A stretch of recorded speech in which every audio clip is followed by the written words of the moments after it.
having a crazy rainy May so far for Pennsylvania. So I thought, since it is way too wet to work on all the gardening and things outside, we're gonna spend some time in the kitchen stocking up so that we have all these baked goods when the weather turns sunny again. But this morning I have a ton of sourdough things to do. I should also make granola later. We'll see if I get to it or not. But for those of you that are not into sourdough, I will try to have non-sourdough options for all these recipes as well down in the description box. So all this stuff was fermenting overnight. Let me show you what I'm working with this morning. All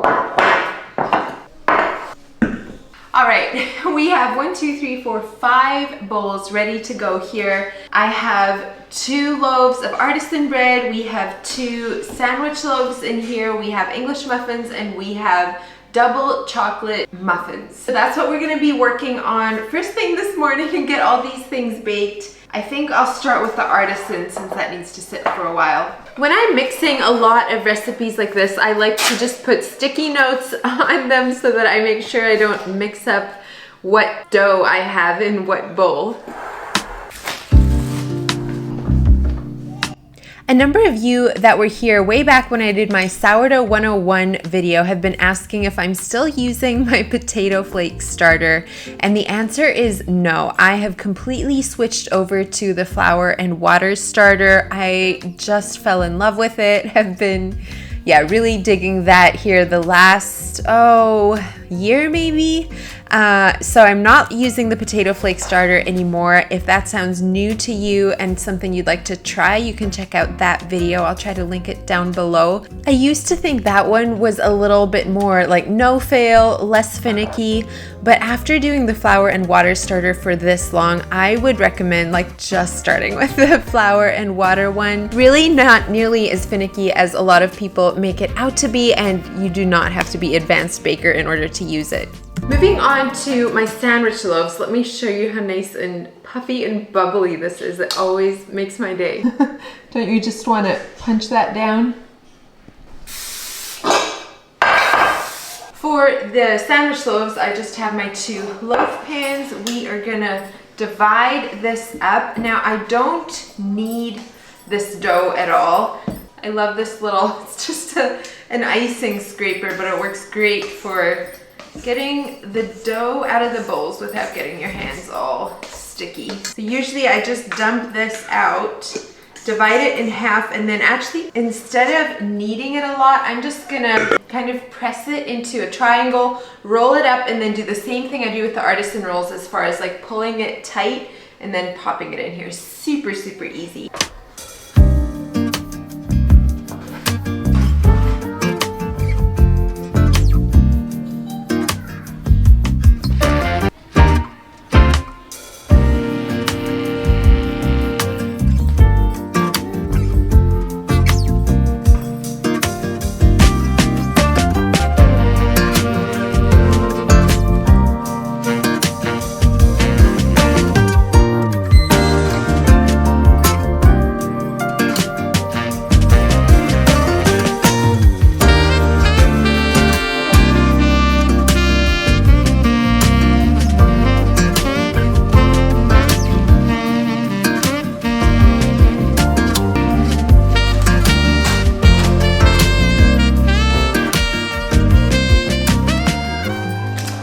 Okay, my artisan loaves also sat now for 5 minutes. They are ready for their second rise, and I usually have them rise the second time for half an hour, and during that time I actually preheat the oven and put my Dutch ovens into the oven for half an hour while these rise, so that the Dutch oven itself is really hot, as well as the stove, both being about 450 degrees.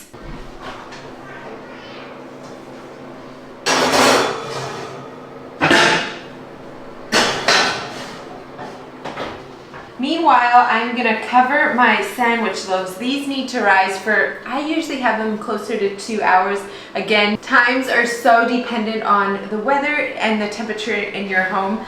But what works best for me is I will take a piece of saran wrap and spray a little cooking spray on it before I put it on, because the worst thing is when you spend all that time, you mix the dough in the evening, you let it ferment overnight, you take the time in the morning to shape it and roll it and everything, and then it sticks to a towel or the plastic wrap and just ruins the whole thing, because if the dough pulls up with your towel, it just will completely deflate and you've ruined your loaf. So this is kind of just a surefire way for me to prevent that from happening. I also don't put it on tightly. I'll put it on pretty loosely and kind of tent the top just to give it plenty of space to rise. We do not want this happening with our loaves. These are my English muffins and they are literally bursting at the seams. So maybe we can tackle those next. Now, totally honest review post making these. I think it's just kind of our family prefers bread, bagels over these. In other words, nothing was fundamentally wrong with this recipe, and I will have this one linked down below as well. But we just have not been gravitating for them as much as we do some of these other things that I mentioned. So that's something that I like to keep in mind as I'm doing more of these like big bake days. I feel like now, especially in the hot summer months, I'm leaning a little bit more towards having one big bake day a week and then not like constantly in the kitchen quite as much throughout the week. It also just gives me bigger chunks of time to be outside the rest of the week then and doing all of the yard work and gardening and all of that. But to do on that bake day at least a few recipes that I know the family already loves, and then adding maybe one or two new recipes that are, you know, up in the air. See if they work. They might make it the weekly rotation, or they might just not be big wins, and then I know for next time.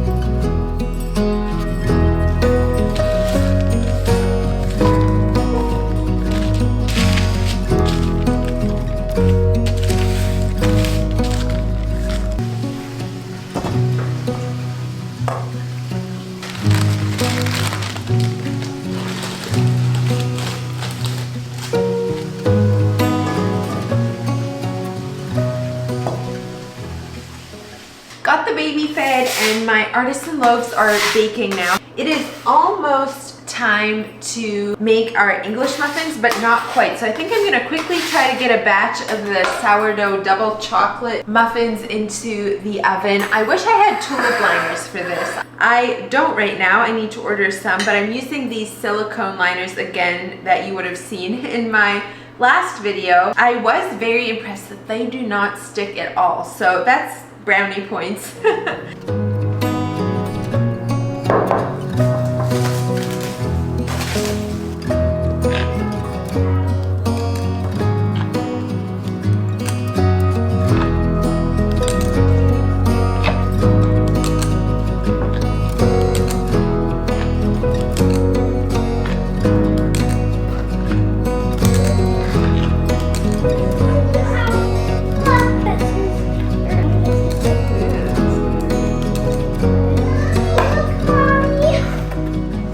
If you've never made English muffins before, it's actually super simple. You don't bake them, you actually cook them in a skillet. So I'm gonna put my biggest skillet on here, turn it onto low heat, and then we're gonna bake them, or cook them, I guess, so to say, on the first side covered for 4 minutes, and then flip them and do them again. The centers should reach about 200 degrees. If you have a food thermometer, that can also be super helpful.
Okay, so far we have all of our sourdough chocolate chip muffins. These are so tasty. We may or may have already eaten some. And then we have the English muffins, both of the sourdough artisan loaves, and then 2 sourdough sandwich loaves as well. Now these I completely forgot to poke holes in, so I hope that the air holes are not too bad, but that's everything so far.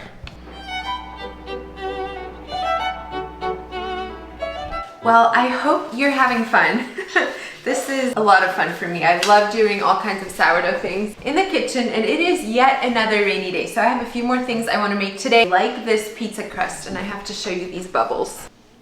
How fun is that? I'm gonna stretch and fold this and actually pop it in the fridge till later this afternoon so that we can have fresh sourdough pizza for dinner.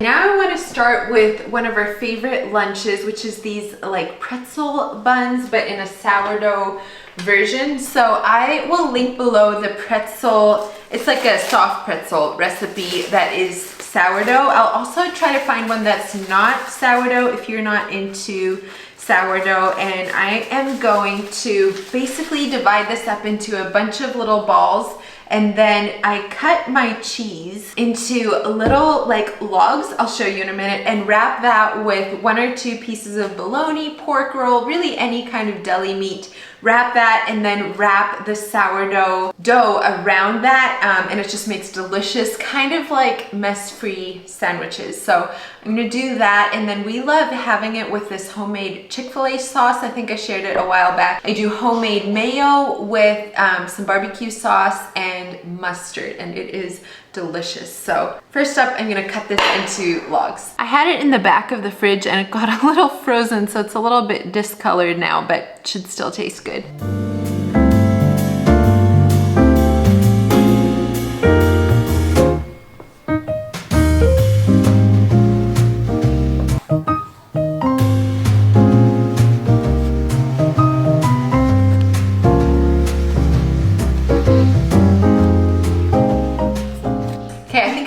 To assemble now, I'm gonna just add some baking soda to hot water. We're gonna dip the rolls in this, and then I like to sprinkle some like coarse salt on the top of them before we let them rise and then bake.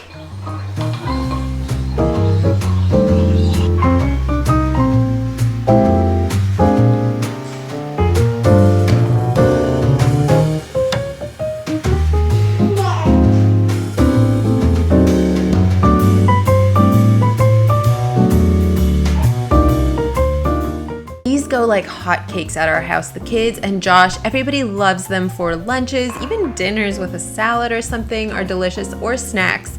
They go so fast. In fact, yesterday we went to a ball game and Josh is like, babe, do you have any of these like pretzel buns to just pull out and we could eat them on the way? We didn't. We had taco pops, which also are a great on-the-go option, but they are so good. And you can also be a lot more versatile with toppings. You could play with that. I think I will do that, maybe like anything but the bagel seasoning, fresh herbs, like that could really add a lot of good flavor as well. So I'm excited to play with that in the future, but they were delicious just like this.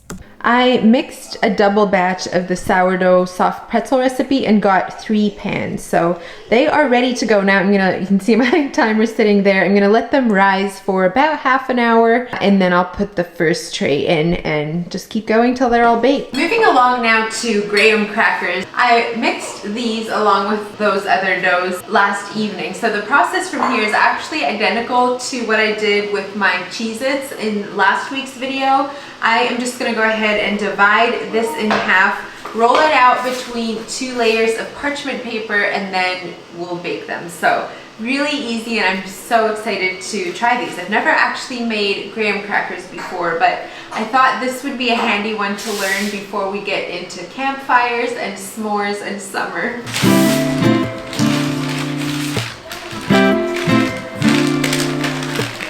A lot of these recipes I am literally trying as I'm filming them, as I'm making them, and these graham crackers were delicious. In fact, Josh said, I asked him, babe, do they taste like graham crackers? And he's like, no. And I was like, oh, great. And he's like, they're a lot better. So they were delicious. They got empty so fast. But one thing I've done since this video is I actually ran this dough through my pasta attachment on the KitchenAid mixer. I think I did it 2 as 3, so I don't do them as thin as when I'm making pasta, but that actually works really great to get an actual like thin and super crispy cracker.